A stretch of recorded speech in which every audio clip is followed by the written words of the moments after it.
Off the far northern tip of Scotland, where the Atlantic Ocean and the North Sea meet, lie the Orkney Islands, as inhospitable as they are remote.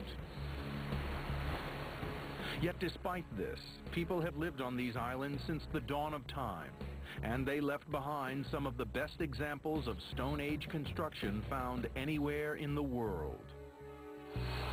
Wandering hunter-gatherers settled here 6,000 years ago. They cultivated the land and became farmers. We know little of their day-to-day lives, but clues to their world can be found in ruins that still remain today. There are stone circles that measure the changing cycles of the solar year, tombs designed to bring the living into direct contact with the world of the dead. The people who built these structures we now call pagans. What they called themselves, we may never know. All that we do know for sure is that their beliefs drove the pagans of Orkney to extraordinary feats of construction long before the great buildings of Greece and Rome were erected. What these ancient pagan monuments looked like in their heyday has long been a riddle. For centuries, all trace of these people was lost or hidden. Then, in the winter of 1850, a freak storm hit the Orkney coastline. In a place called Skara Brae, the wind and high seas stripped the grass from a mound by the seashore, and when the storm had passed, the local people found ruins emerging from the sand. They were the remains of a Neolithic or Stone Age pagan village. For Erica Gutman, an archaeologist, Skara Brae is more than a ruin. It's a gateway to a lost world. It's absolutely astounding because archaeologists are used to dealing with really ephemeral remains from the past. So we're scrabbling around after very faint traces of archaeology. And here we've got this whole village, not just the individual standing structures, but a whole Neolithic village. Tests have dated this settlement as being around 5,000 years old, making it hundreds of years older than the Egyptian pyramids. Most Neolithic homes were made of wood and have long since rotted away. But the Orkney Islands are almost entirely treeless. Out of necessity, these houses were built from stone. What I'm standing on is the Orkney flagstones, and this is a sedimentary rock. So it means it was all laid down in thin layers. This was all created underwater. And what that means is that it cracks into these nice little building blocks.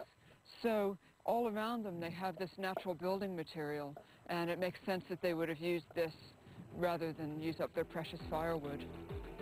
The village is made up of 10 circular houses. The walls are built of natural beach stones held together without mortar. The dry stone walling technique is really effective, and you can see that it's quite solid because the building's still here after 5,000 years, and you can't say that about most of the buildings that we're putting up today. All the homes of Skara Brae are built to the same basic design.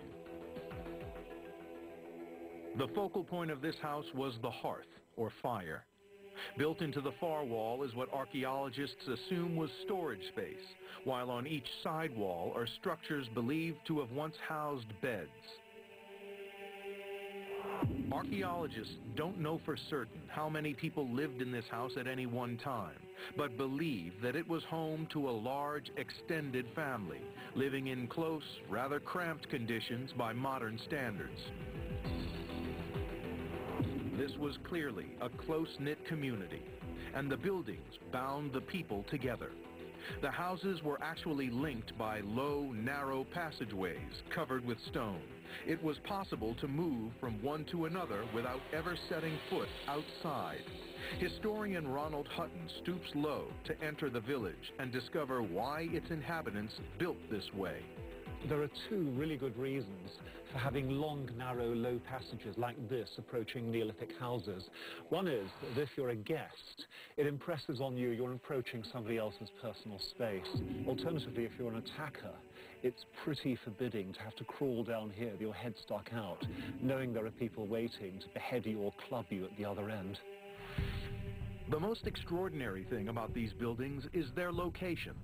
On first inspection, they appear to have been dug into the ground, but this isn't the case. In fact, the entire village was made by burrowing into what's called a midden heap, a mound of garbage left by previous settlers. Midden is basically prehistoric garbage, and that includes all the waste from the hearth, the ash and charcoal, and all the kitchen waste. And what's important to remember is that they divided up the garbage, so all the muckier stuff is out on the edge of town. That's where they've got the animal dung and human poo and everything. And then here in the middle of the town, they've got the cleaner sorts of material. This extreme form of recycling had huge practical benefits. The reason they used midden material to build their structures is it has good insulation properties, and it also, they mix it with clay, so it helps the structural integrity. It helps hold the building together. These buildings are so well preserved that they offer clues to how the pagans of Orkney originally put them together. But we can see that the wall is coming in like this. They're building it up more and more narrowly. So it might have come to a sort of dome shape on top. But we think it's more likely that there were timber roof struts, perhaps, or maybe whalebone, and then they would have had a turf roof, perhaps. We can now reveal what the houses of these mysterious pagans looked like when they were built 5,000 years ago. Each follows the same basic design. One room of around 400 square feet. That's around half the size of an average modern New York apartment. A stone dresser lies opposite the doorway with a bed either side and a large fireplace at the center of the room. The walls rise inwards to meet roofing joists covered with turf. Built into a midden heap and connected by covered passageways from the outside, the village would have appeared as a low mound, broken only by the turf-covered roofs of the houses.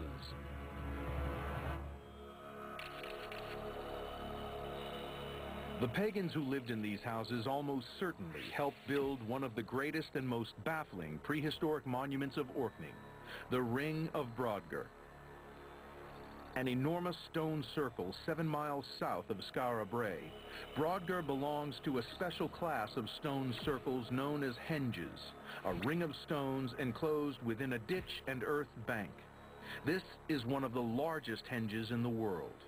To me, the obvious use of a great open space like this is you can put lots of people in it and they can see what's going on. So almost certainly it was a centre where lots and lots of people met up at certain times of the year, the great seasonal festivals, in order to exchange ideas, celebrate religious rituals, trade things, have dating services with each other so they could find married partners and mates, and generally get together to do all the things that large numbers of people need to do. But how these ancient people managed to build something as large as the Ring of Brodgar without modern tools or lifting equipment is astounding.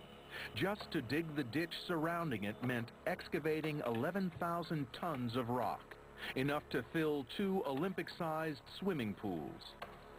Such a construction project must have involved every able-bodied islander over a long period of time.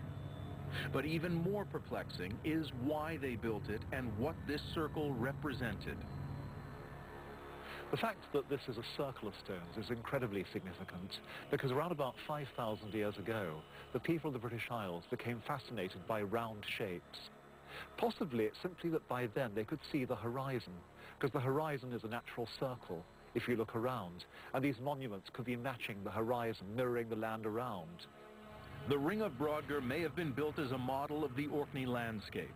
The stones were brought from sites all over the island, and it's possible that each small community erected their own stone to represent their village.